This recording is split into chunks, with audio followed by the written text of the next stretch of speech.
नमस्कार, आप देख रहे हैं एजुकेशन टाइम्स। शुरुआत करते हैं प्रमुख हेडलाइन। बांग्लादेश में हिंदुओं पर हो रहे अत्याचार को लेकर पूरे भारत के हिंदू समाज में आक्रोश है, जिसको लेकर पूरे भारत में जगह जगह विरोध प्रदर्शन किया जा रहा है। इसी कड़ी में नीमच में भी बांग्लादेश में हो रहे हिंदुओं पर अत्याचार के विरोध में बुधवार दोपहर को विरोध प्रदर्शन किया गया। सनातन हिंदू समाज के बैनर तले आयोजित इस सभा को सनातनी धर्मगुरु और संतों ने संबोधित किया।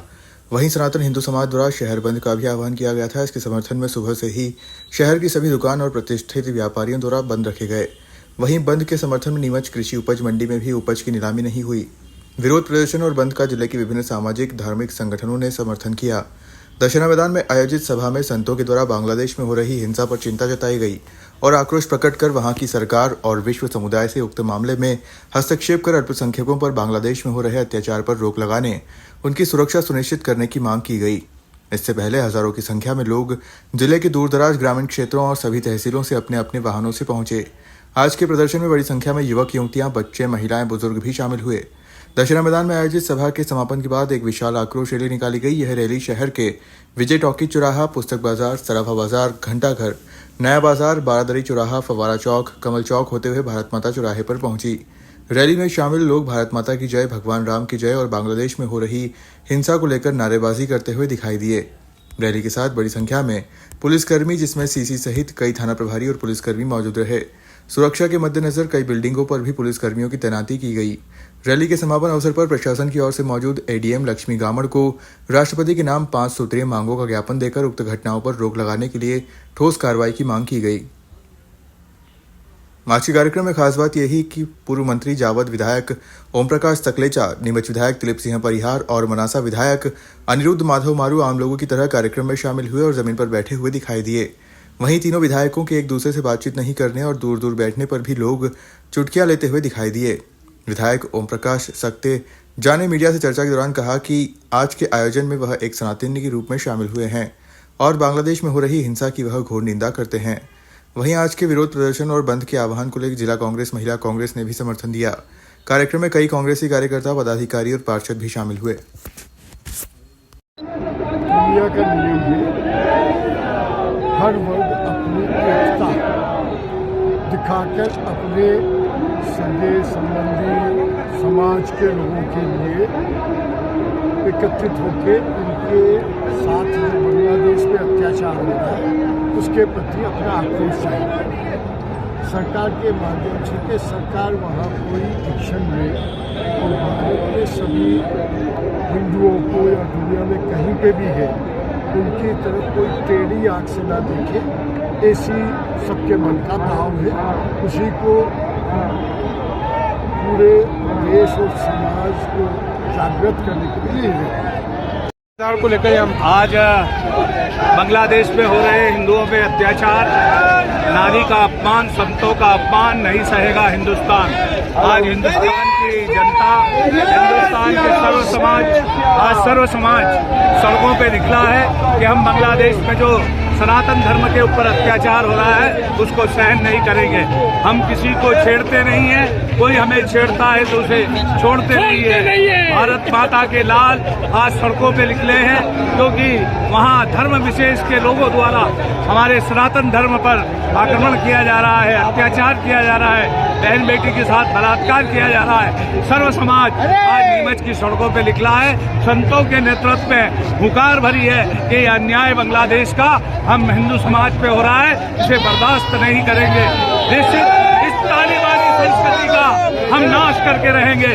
जो लोग तालिबानी संस्कृति के आधार पर चल रहे हैं उनको चेतावनी है भारत के नौजवानों की, सभी समाज के लोगों की कि हम माँ भारती का अपमान करने वाले हिंदू समाज के सनातन के पुत्रों पर कोई आक्रमण करेगा तो उसे हम सहन नहीं करेंगे। हम चाहिए कि आज अमेरिका के और अन्य देशों के लोग इसमें हस्तक्षेप करें और बांग्लादेश में हो रहे अत्याचार को बंद करें। जनता में घोर आक्रोश है। आज सड़कें, युवा, महिला, सभी समाज के लोग सड़कों पे निकले हैं और वो भारत माता की जय जयकार कर रहे हैं। आयोजन किया जा रहा है, क्या कुछ उद्देश्य और किस प्रकार का आयोजन है? ये शुद्ध जो बांग्लादेश में हमारे हिंदू भाइयों पे जो अत्याचार हो रहा है उस अत्याचार के विरोध में ये आक्रोश रैली है। जन जागृति के लिए ये कदम उठाना अति आवश्यक है ताकि हिंदुत्व के लिए जो हमें जो एकत्रीकरण करना है वो एकत्रीकरण साकार हो, ये भी इसका उद्देश्य है। ठीक है, थैंक यू।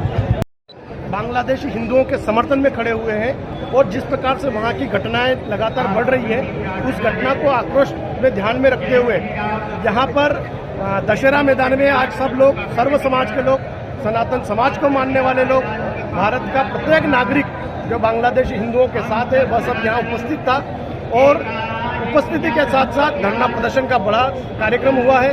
कार्यक्रम के बाद हम सब लोग जल समारोह के माध्यम से नया बाजार से होते हुए, बारादरी होते हुए फवारा चौक और भारत माता चौराहे पर माननीय कलेक्टर महोदय के माध्यम से राष्ट्रपति महोदया को ज्ञापन देने वाले हैं। ज्ञापन का वाचन वहीं होने वाला है और फिर वहां पे भारत माता के आशीर्वाद कार्यक्रम का समापन होने वाला है। ये केवल भगवान नहीं है, ये हमारी आत्मा है,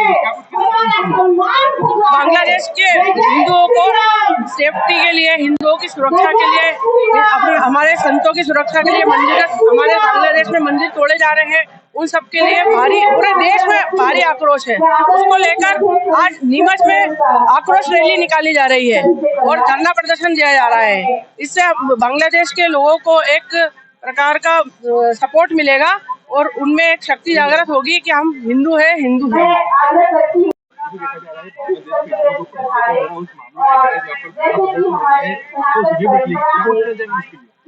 सबसे पहले तो सभी को जय श्री राम। और ये आक्रोश रैली है जो बहुत जरूरी है।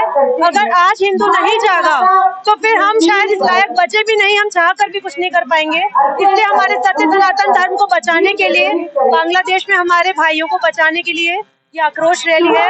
शायद हमारी सरकार कुछ ठोस कदम उठाए और वो उन्हें बचाया जा सके। जय श्री राम। शहर में प्रतिदिन घर घर पानी सप्लाई करने के लिए रामघाट बांध पर 3 फीट पानी शेष बचा था, जिसके बाद आज कालाघाटा डैम से रामघाट बांध पर 14 फीट पानी लिया गया है। तो वहीं चंबल का पानी भी रामघाट बांध पर प्रतिदिन पहुंच रहा है। इस वर्ष अच्छी बारिश होने से शहर के सभी जलस्रोत लबालब भर गए थे, जिसके चलते शहर में प्रतिदिन घर घर पानी सप्लाई करने के लिए नगरपालिका द्वारा रामघाट बांध से पानी की सप्लाई सुचारू रूप से लगातार जारी है, जिसके चलते वर्तमान में रामघाट बांध पर सिर्फ 3 फीट पानी ही शेष बचा था। नगरपालिका अधिकारी के आदेश के बाद आज कालाभाटा डैम का एक गेट 2 इंच खोलकर कालाभाटा डैम से रामघाट बांध पर 14 फीट पानी लिया गया है। आपको बता दें कि पिछले वर्ष 2023 में ही नवंबर में ही रामघाट बांध पर पानी लेने की आवश्यकता पड़ गई थी, तो वहीं इस वर्ष अच्छी बारिश होने से रामघाट बांध पर बारिश के बाद इस वर्ष प्रथम बार आज पानी लिया गया है। कितना पानी लिया जा रहा है और कितना दिन की जो है? देखिए, आज सीजन में आज पहली बार हमारे द्वारा कालाभाटा के गेट खोलने के आर्डर जारी किए गए हैं। कालाभाटा से लगभग हम 2 से 3 इंच पानी लेंगे, जिससे कि रामघाट का लेवल लगभग 14 फीट हो जाएगा और यह 14 फीट पानी मंदसौर शहरवासियों के लिए लगभग 18 से 20 दिन का पानी रहेगा।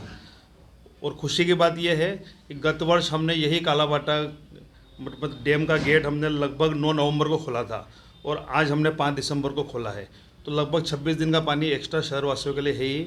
इसलिए आने वाले समय में मंदसौर शहरवासियों को किसी प्रकार के पेयजल संकट का सामना करने की उम्मीद हमारे हिसाब से बिल्कुल भी नहीं रहेगी।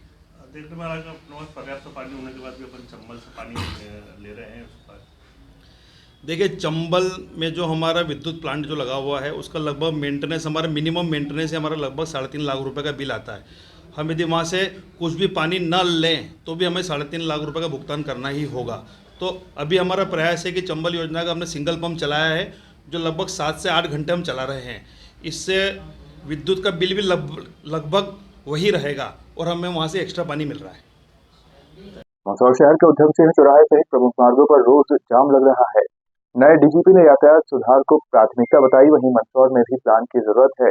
रोजाना शहर के मुख्य मार्ग सहित चौराहों पर भी जाम जैसे हालात बन रहे हैं। मंदसौर शहर में यातायात की सबसे बड़ी समस्या है। हालात ये हैं कि रोज सड़कों पर जाम लग रहा है।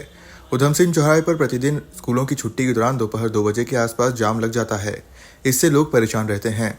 उधम सिंह चौराहे पर कोई सिग्नल भी नहीं लगा है। इसी तरह बीपीएल चौराहे पर भी रोजाना यही हालात रहते हैं।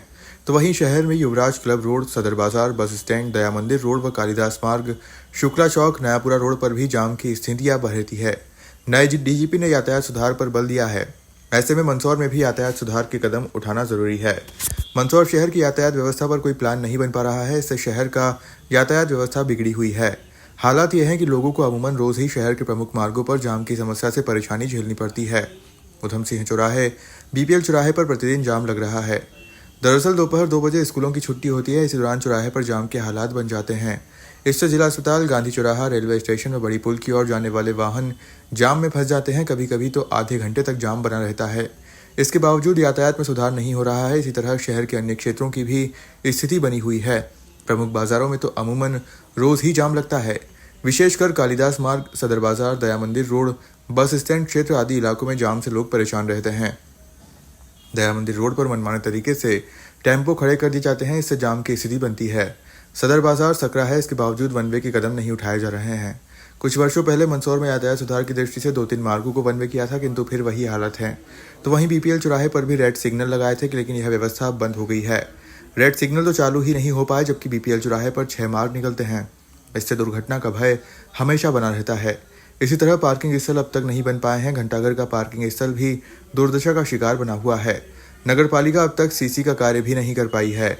नए डीजीपी कैलाश मकवाना ने पदभार ग्रहण करने के बाद सबसे पहली प्राथमिकता यातायात सुधार की बताई है। उन्होंने पूरे प्रदेश में यातायात सुधार के लिए कदम उठाने की बात कही है। महत्वपूर्ण बात यह है कि नए डीजीपी कैलाश मकवाना मंदसौर के एसपी भी रह चुके हैं। उनके कार्यकाल के दौरान मंदसौर में यातायात सुधार के कदम उठाए गए थे। उपरांत तत्कालीन एसपी मनोहर सिंह वर्मा ने मंदसौर में वन वे एवं रेड सिग्नल की व्यवस्था शुरू करवाई थी। मंदसौर में यातायात सुधार के लिए कुछ वर्षों पूर्व प्लान भी तैयार किया था, लेकिन इस प्लान पर कभी अमल नहीं हो पाया।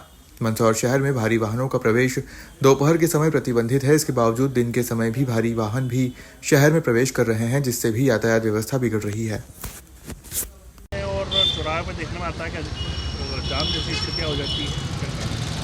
निश्चित रूप से अभी विगत 7 दिनों के अंदर अंदर जिस तरह से शहर जाम की स्थिति और परिस्थिति से गुजर रहा है वो विचारणीय है और बहुत ही इस तरह का माहौल बन रहा है कि हर आदमी एक दूसरे से परेशान है। आप बीपीएल चौराहे से ले लो, उधम सिंह चौराहे से लेकर के ये पूरा जो एरिया है, यहाँ जाम की स्थिति वो बनी हुई है कि यहाँ से वाहन को निकालना बड़ी मुश्किल है। रोज़ाना विवाद की स्थिति और परिस्थिति बनी हुई है। जब स्कूल की छुट्टी होती है, स्कूल की छुट्टी के समय इस तरह का जो वातावरण है, जो जाम की स्थिति और परिस्थिति बनती है, वो ज़्यादातर निर्मित होती है। तो यातायात विभाग या तो जो स्कूल से जो छुट्टी होने पर जो उनके वाहन होते हैं उसके जो मार्ग को बदलने का काम करे, उनका रूट एक तय करे।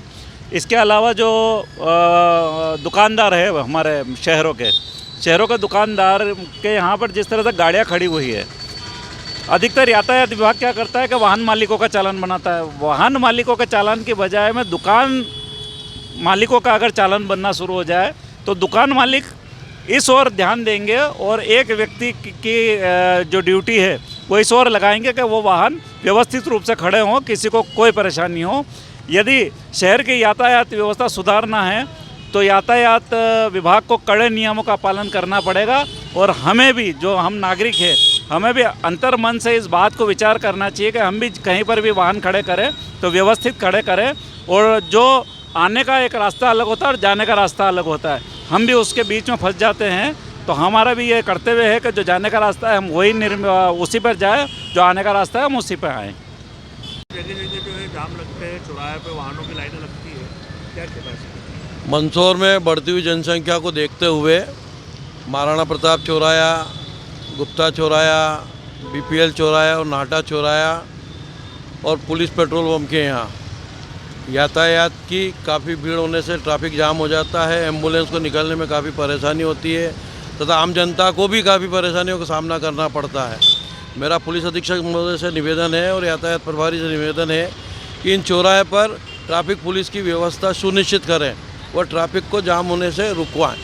इसी प्रकार शहर में भी आपका ये महारानी लक्ष्मीबाई गांधी चौराहे रोड पे भी यहाँ जाम लगता है। यहाँ भी यातायात को सुचारू करने के लिए यातायात पुलिस की उचित व्यवस्था होना चाहिए। देखने में आता है कई बार जो है नो एंट्री में भी बड़े हैं, इससे भी हालात खराब होते हैं। यातायात के पुलिसकर्मियों को नो एंट्री के समय में भारी वाहन शहर में प्रवेश नहीं होना चाहिए।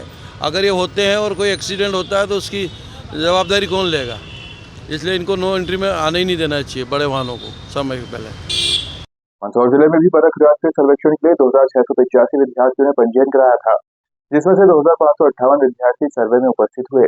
परख राष्ट्रीय सर्वेक्षण के लिए शासकीय एवं अशासकीय विद्यालयों के विद्यार्थी सम्मिलित हुए। 108 विद्यालयों में 2558 विद्यार्थियों ने परीक्षा दी। राष्ट्रीय उपलब्धि सर्वेक्षण परीक्षा का मंदसौर जिले में भी आयोजन हुआ। कलेक्टर ने भी निरीक्षण किया। मंदसौर जिले के 108 विद्यालयों में परख राष्ट्रीय उपलब्धि सर्वेक्षण की परीक्षा आयोजित हुई। इस परीक्षा में जिले भर के 2558 विद्यार्थियों ने परीक्षा दी। परीक्षा के दौरान विद्यार्थियों से प्रश्न पूछे गए थे। विद्यार्थियों ने OMR शीट पर सही उत्तर को गोल घेरे में करना था। परीक्षा के पूर्व विद्यार्थियों को उत्तर पुस्तिकाएं भरने की विधि बताई गई, जिसके बाद दोपहर में कक्षा 3, कक्षा 6 एवं कक्षा 9 में अध्ययनरत विद्यार्थियों के लिए परीक्षा आयोजित की गई।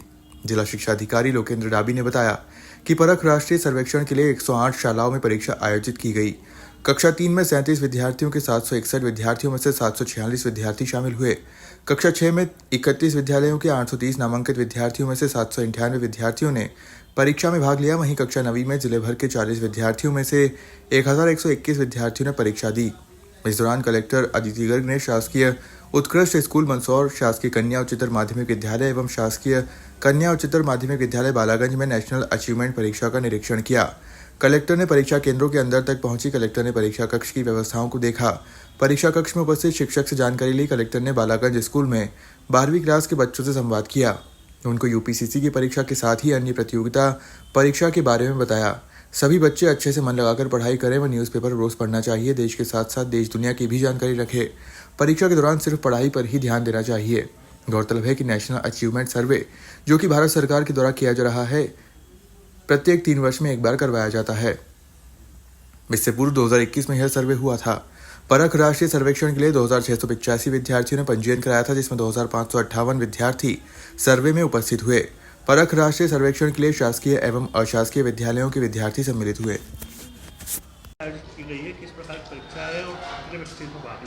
ये सर राष्ट्रीय स्तर की परीक्षा है, जिस नेशनल अचीवमेंट सर्वे, और इसमें क्या है, बच्चों की बौद्धिक स्तर, इनके विषय का ज्ञान और वस्तुनिष्ठ प्रश्न है। और इनमें से 306 बच्चों में से कुल 30 बच्चों का सिलेक्शन हुआ, जो ये बच्चे यहाँ परीक्षा देने आ रही है।